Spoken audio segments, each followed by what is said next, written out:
Good evening and thank you for joining us. The expert panel reviewing the Thunder Bay Police Services Board has released an interim report outlining some significant recommended changes. The panel's chair was at this morning's police board meeting and explained the factors that helped shape the report. Vasilios Bellos has the details.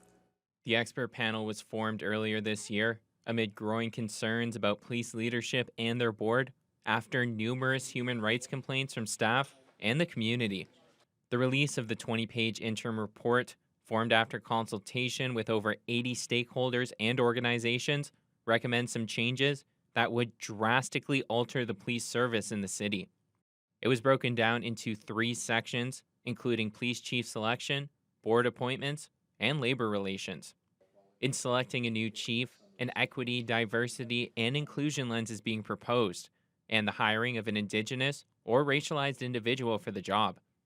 Expert panel chair Alok Mukherjee explains that this would be an important culture change.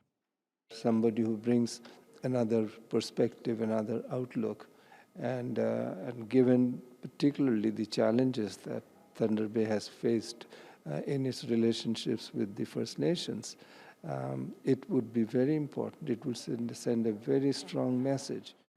The report also recommends expanding the police board from 5 to 7 members, with at least 3 of those from First Nations. It would also remove the local residency requirement, stressing Thunder Bay is a regional hub that interacts with communities across the Northwest. The third category in the report looked at labor relations and what was described as a toxic work environment for those in the service.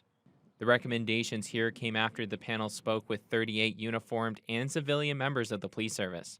There were some issues that came out consistently, led us to the conclusion that these are big issues here. Trauma in terms of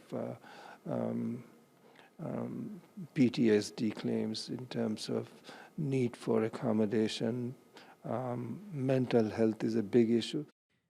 And for the administrator overseeing the police board, Malcolm Mercer, the report's overall focus is important.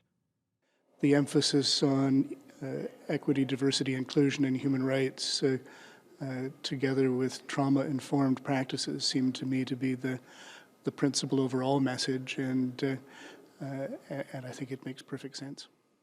While the public and the police board can now view the interim report, the expert panel's work is far from over. There will be more rounds of consultation to help shape the final version, which will be released at the end of the year. Vasilios Bellos, TBT News.